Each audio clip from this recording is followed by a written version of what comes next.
मोहतरम नाजरीन, प्यारे दोस्तों, आज हम आपको वाकया सुनाने वाले हैं कैसे मियाँ बीवी का जो कि हज करने गए और वहाँ जाकर जानवर बन गए। आखिर अल्लाह पाक के घर उन्होंने ऐसा क्या किया कि अल्लाह पाक ने उनको ऐसी दर्दनाक सजा दी। इस वाकये को सुनकर आपकी आंखों में आंसू आ जाएंगे और आप एक सबक हासिल करें। हिंदुस्तान के एक इलाके में एक दीनदार घराना था जिस घर में माँ बाप और उनका एक बेटा रहते थे।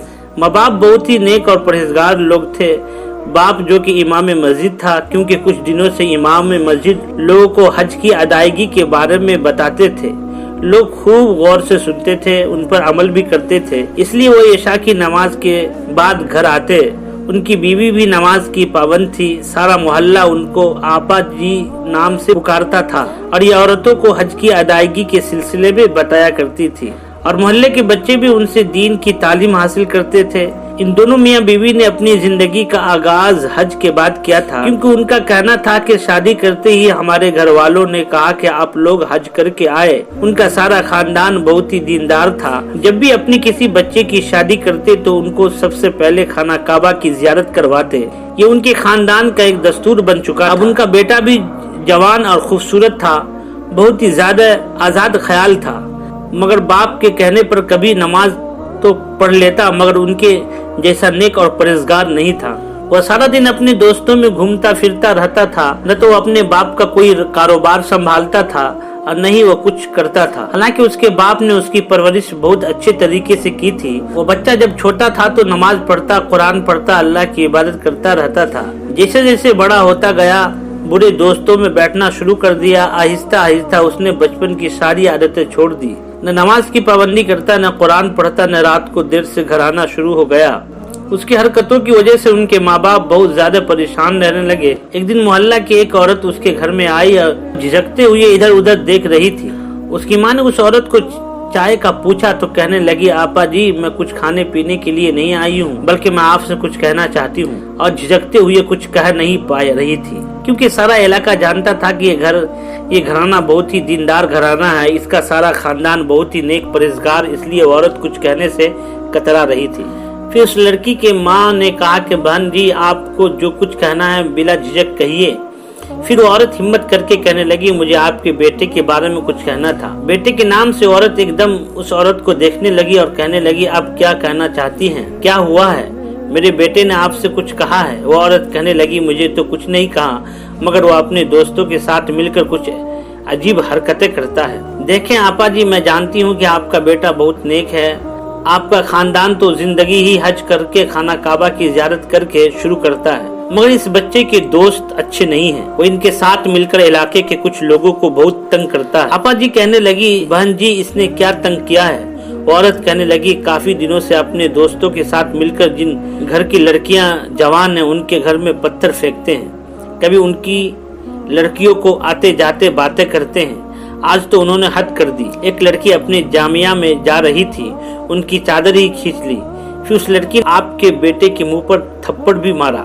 आपा जी, आप अपने बेटे से कह दीजिए ऐसे बुरे दोस्तों के साथ न घुमा करे। इतना कहकर वो औरत चली गई और वो आपा जी गुमसी बैठी दरवाजे को देखती रही। मगरिब की नमाज के बाद जब उसका शौहर घर आया, शाम का खाना खाने लगे, तो उसकी बीवी कहने लगी, देखिए हमारा बेटा अब बड़ा हो गया है, हमें इसकी शादी करनी चाहिए। अब तो जानते हैं कि वो आपकी तरह 5 वक्त का नमाजी नहीं है, और मैं चाहती हूँ कि आपको ही अच्छा सा रिश्ता देखकर उसकी शादी कर दे, ताकि वो शादी के फौरन बाद खाना काबा की जियारत करे। और हज भी करीब है, वो इसी साल हज भी करे। और मुझे उम्मीद है कि वो अपने बुरे दोस्तों से ताल्लुक खत्म कर देगा, फिर उसकी जिम्मेदारी होगी वो अपने घर को संभाले। उन्होंने अपनी बीवी की हाँ में हाँ मिलाई और कहने लगे, ठीक है, मैं अभी मसरूफ हूँ, आप खुद ही कहीं अच्छा सा रिश्ता देख लीजिए। फिर आपा जी ने किसी रिश्तेदार को बुलाकर बोला, आप मेरे बेटे के लिए किसी ऐसी जगह रिश्ता करवाएं जहाँ की लड़की बहुत खूबसूरत हो, दीनी हो, कुरान पाक की तालीम जानती हो, जैसे कहेंगी वैसे ही रकम अदा करूंगी।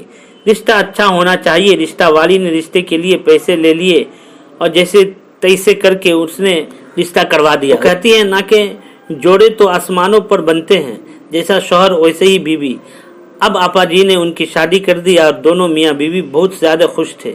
अब वो दोनों मिलकर उनकी नई जिंदगी का आगाज करवाना चाहते थे। उनको हज पर भेजना था, मगर उनका बेटा और बहू कितने बदकिस्मत थे, जहाँ सारी दुनिया जाना चाहती थी ये वहाँ पर जाना नहीं चाह रहे थे। उनकी बहू का ख्याल था कि अगर हमको कहीं भेजना चाहते हैं तो कहीं ऐसी जगह भेजे, लंदन भेजे, पेरिस भेजे, अभी तो सारी उम्र पड़ी है, खाना काबा जाने को तो हम बाद में भी जा सकते हैं। अस्तगफिरुल्लाह, मगर उनके बेटे को सब पता था। अपने खानदान का दस्तूर के शादी के फौरन बाद ही हमें खाना काबा की इजाज़त करना होता है। जब उनकी माँ मुस्कुराते हुए कमरे में 2 टके लेकर गई तो कहने लगी, बेटा आप दोनों बहुत खुशकिस्मत है, आपको हज करने की सआदत अल्लाह ताला ने दी है। जब हमारी भी शादी हुई थी तो हमें भी सबसे पहले हज करने की सआदत हासिल हुई और आप लोगों को भी हज करने की सआदत हासिल हो रही है, वरना ज्यादातर हमारे खानदान वालों को पहले उम्रा ही करना पड़ा। अब आप लोग अपनी पिकनिक कर लीजिए। वो दोनों मियाँ बीवी अपना सामान लिए एयरपोर्ट पर पहुंच चुके थे। जहाज पर सवार हुए जितने भी उस जहाज में हाजी सवार थे, सब के सब हाथों में तस्वीर पकड़े कर रहे थे। किसी के हाथ में कुरान पाक था, कोई वैसे ही अल्लाह का जिक्र कर रहा था। ये दोनों मियाँ बीवी जोर जोर कह के लगा रहे थे, जोर जोर से कह के लगाते हुए बातें कर रहे थे। फ्लैट में सभी हज करने जा रहे थे, लेकिन ये दोनों मियाँ बीवी कभी हंसते, उल्टी सीधी हरकतें करते।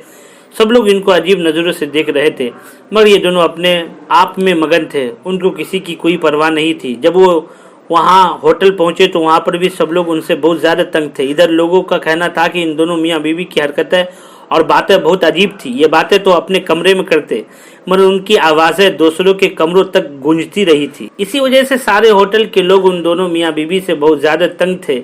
इधर के लोगों का कहना था कि ये दोनों मियाँ बीवी बहुत ज़्यादा बदतमीज़ और बदअखलाक थे। उनकी बीवी तो पर्दे में ही थी, मगर पर्दे में भी वो बेपर्दा लग रही थी। उसका पर्दा न होने के बराबर था। उसने लिबास भी ऐसा पहना हुआ था कि लग ही नहीं रहा था कि यहाँ हज करने आई है। जो उसने ऊपर बुर्का पहना हुआ था वो उस कदर चुस्त था कि उस लड़की के हर जिस्म का हिस्सा वाज़ेह तौर पर दिखाई दे रहा था। आजकल की जो बेहया लड़कियां हैं वो इसी तरह का अबाया पहना करती हैं। इसी तरह पर्दा होना न होना बराबर था। उस लड़की ने भी अबाया फैशन के तौर पर पहना हुआ था। इधर हर कोई उन दोनों मियाँ बीवी को मुड़ मुड़ कर देखता, क्योंकि उन दोनों ने फैशन के साथ साथ बेशर्मी भी हद पार कर दी थी। वो दोनों होटल से लेकर हरम शरीफ के अंदर तक ऐसी बातें करते रहे थे जिसे ये तन्हाई में कर रहे हो। वहाँ के सभी लोग उनको देख रहे थे, अच्छे खासे तंग हो रहे थे। ये दोनों एक दूसरे के साथ जोर जोर से बातें करते, हंसते, कह लगाते जा रहे थे और अजीब किस्म की शरारतें करते जा रहे थे। हरम शरीफ के अंदर इस लड़की का कहा इस कदर ऊंचा गूंजा के लोग बड़ी मुश्किल से जब्त करके रह गए। पलटकर उन दोनों मियाँ बीवी को देखने लगे। उन दोनों में जरा भी हया बाकी नहीं थी। उस वक्त हरम शरीफ में मौजूद सामने खाना काबा था। इसके बावजूद उस तरह हरकतें करते फिर रहे थे। इसके बावजूद उनके दिल में जरा बराबर भी ख्याल नहीं था कि नऊजुबिल्लाह खाना काबा में वैसी हरकतें कर रहे हैं। एक मरतबा तो जिस ग्रुप के साथ वो आए थे उन्होंने उन दोनों को समझाया भी, अगर आप पहली मरतबा हज पर तशरीफ लाए हैं तो आपको यहाँ के कवानीन और ज़वाबित का पता होना चाहिए। आखिर को आप मुसलमान हैं, हरम शरीफ का एहतराम करना तो हम सब पर लाजिम है। आप दोनों इस तरह हंस रहे हैं, बातें कर रहे हैं जैसे आप लोग पिकनिक पर आए हुए हैं। उस शख्स की बातें उन दोनों मियाँ बीवी को इस कदर जला रही थी जैसे कोई आग लकड़ी को जलाती है। वो दोनों उस शख्स के साथ बदतमीजी करने लगी, झगड़ने लगी। ये लड़का समझाने वाले शख्स का गिरबान पकड़कर कहने लगा, आखिर तुम होते कौन हो हमारे बाप बनने वाले? हमने तुमसे कहा था कि हमें मशवरा दो, नसीहत करो। हम अपना अच्छा या बुरा समझते हैं, पहले खुद को तो देख लो। तुम कौन सा किसी मस्जिद के इमाम हो? जाओ, जाकर पहले अपने खुद के तो गुनाह बख्शवाओ, फिर दूसरे पर नजर रखना। यहाँ से दफे हो जाओ। ये दोनों मियाँ बीवी ऐसी बातें करके हर किसी को चुप करवा दिया करते थे। उस शख्स के जाने के बाद ये दोनों हाथ पर हाथ मारकर हंसने लगे। अब काफी लोग उनकी हरकतों की वजह से चुप रहते थे। यहाँ अकर न तो उन लोगों ने नमाज पढ़ी, नहीं किसी किस्म की कोई ज़ियारत में दिलचस्पी दे रहे थे। ये तो बस जबरदस्ती उनके घर वालों ने उनको भेज दिया था और उनके पास के लोग काफ़ी हद तक तंग दिखाई दे रहे थे। तो दोस्तों, फिर इन दोनों के साथ ऐसा वाक़या पेश आया जिसने इन दोनों की ज़िंदगी ही बदल दी। उन्होंने तो कभी ख्वाब में भी नहीं सोचा था कि उनके साथ ऐसा भी हो सकता है। ये दोनों मियाँ बीवी बस दौलत को ही सब कुछ जानते थे। उनको ये था कि दौलत ही तो हर चीज़ को हम खरीद सकते हैं। फिर उनके साथ जो हुआ सभी लोगों को देख कर चीखें निकल गई। फिर एक दिन ऐसा हुआ कि मौसम बहुत ज़्यादा खुशगवार था। हाजी सुबह सुबह तवाफ़ करने निकल गए, क्योंकि वो हाजी चाह रहे थे कि हम लोग ज़्यादा से ज़्यादा ज़ियारतें करेंगे। और ये दोनों सुबह होटल से टहलते हुए हरम शरीफ की तरफ आ रहे थे। वो आपस में कह रहे थे, आज हम आखिरी बार हरम शरीफ जा रहे हैं, बाकी के दिन हम सैर व तफरीह के लिए निकल जाएंगे। वो लड़की अपने शौहर से कहने लगी कि आपके घर वाले भी बहुत अजीब है। शादी के फौरन बाद हमको ज़बरदस्ती इधर भेज दिया। उसका शौहर कहने लगा, मैं तो सिर्फ अपने खानदान के दस्तूर दबा रहा हूँ, वरना मैं भी यहाँ नहीं आना चाहता था। आज का दिन बहुत ज्यादा खूबसूरत है, इसके बाद हम दोनों यहाँ से कहीं और निकल जाएंगे।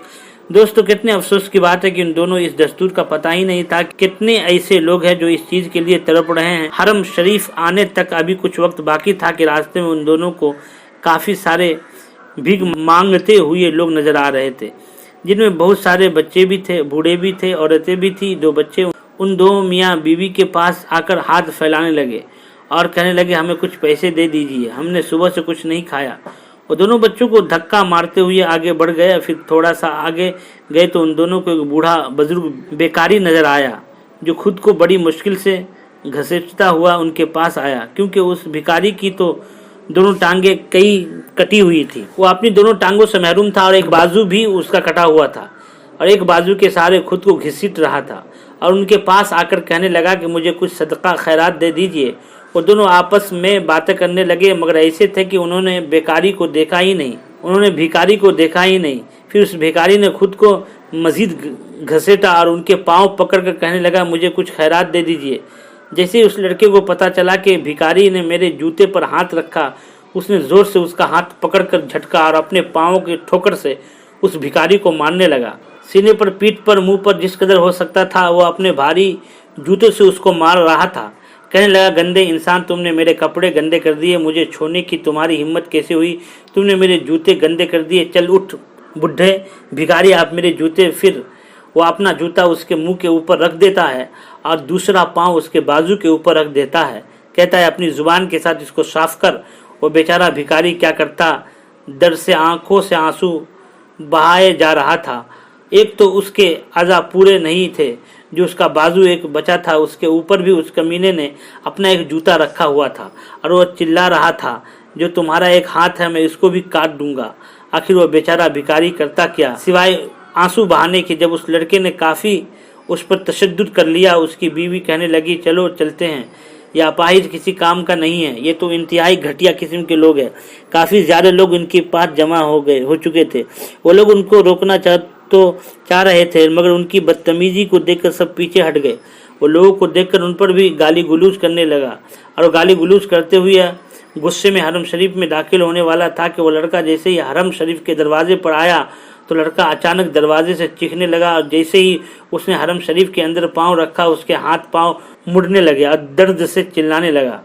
लोग उस लड़के की चीखें सुन रहे थे, इसे थाम कर उससे सवाल करने लगे कि तुम्हें क्या हुआ, लेकिन बजाय वो बताए वो दर्द से चिल्लाने लगा और फिर देखते ही देखते दर्द से दोहरा होने लगा। वही फर्श पर गिर चुका था। उसकी शक्ल देखते ही देखते बदल गई और एक अजीब सा जानवर बन चुका था। इसके पैर भी मुड़ चुके तो वह उठकर चल भी नहीं पा रहा था। उसकी हालत देखकर उसकी बीवी उसके पांव उनके पास गिर गई। वो मुंह से बोलना चाहती थी, लेकिन ऐसा लग रहा था जैसे उसकी जुबान बंद हो गई। वो रोती हुई शौहर के पास जाना चाहती थी, लेकिन अगले ही पल उसके हाथ मुड़ चुके। वो यूँ चल रहे थे जैसे चार पैरों वाला कोई जानवर चलता है। उसके जिस्म में कोई ताकत नहीं थी। वो दोनों जानवरों की तरह हरम शरीफ के अंदर पड़े हुए थे।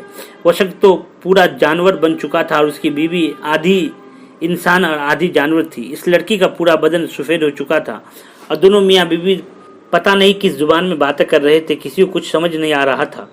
वहाँ के लोगों ने जल्दी से खादिमों को बुलाया और खिदमतगार उनको उठाकर हॉस्पिटल में ले गए। उनको देखकर डॉक्टर भी तौबा इस्तिग़फ़ार करने लगे। सबको अल्लाह ताला से डर रहे थे। कोई नहीं जानता था कि इन दोनों को एक साथ क्या हुआ। इन दोनों के साथ आए हुए काफिले वाले लोग यही कह रहे थे कि इन पर अल्लाह का अज़ाब नाजिल हुआ है। कुछ घंटों के बाद वह दोनों मियाँ बीवी इबरत का निशाना बन गए। वो ऐसे ही दोनों मियाँ बीवी तड़प तड़प कर मर चुके थे। सारे मक्का वाले लोग उनको देखने आ रहे थे। लोग तौबा इस्तिग़फ़ार करते जा रहे थे। हर कोई उनके साथ आए हुए काफिले वालों से पूछता कि आखिर इनके साथ क्या माजरा पेश आया। उनकी हकीकत सबके सामने खुल गई। कैसे ये लोगों के साथ बदतमीजी करते थे और एक लाचार फकीर के साथ कैसे उन्होंने जुल्म किया। अल्लाह जब अपने बंदों की रस्सी को खींचने पर आता है तो एक पल भी नहीं लगाता। सारे हाजियों में और सारे मक्का में ये बात आग की तरह फैल चुकी थी और लोग उनको देखकर कानों को हाथ लगाकर इस्तिग़फ़ार विर्द करना शुरू हो गए। अस्तग़फ़िरुल्लाह। प्यारे दोस्तों, देखा आपने अल्लाह ताला किस तरह जुल्म करने वाले का अंजाम करता है। और दूसरी बात कि अल्लाह ताला हज करना किसी के नसीब में करता है और जिसके नसीब में होता है हज करना वो बहुत ही खुशकिस्मत होता है। क्योंकि जो इंसान ये समझता है खाना काबा जाकर हज करेगा تو اس کی بھول ہے۔ جو کہ یہ سمجھتا ہے کہ میرے پاس پیسے ہیں تو میں حج کو چلا جاؤں گا، یہ بھی اس کی بہت بڑی بھول ہے، کیونکہ اللہ چاہے تو غریب سے غریب کو بھی اپنے پاس بلا کر حج کروا دیتا ہے، اور اگر نہ چاہے تو امیر سے امیر انسان بھی کھانا کعبہ جا کر حج جیسی نعمت سے محروم رہ جاتا ہے۔ استغفر اللہ، اللہ پاک سے دعا کرے اللہ پاک ہمیں ایسے حادثوں سے، عذاب سے حفاظت فرمائے۔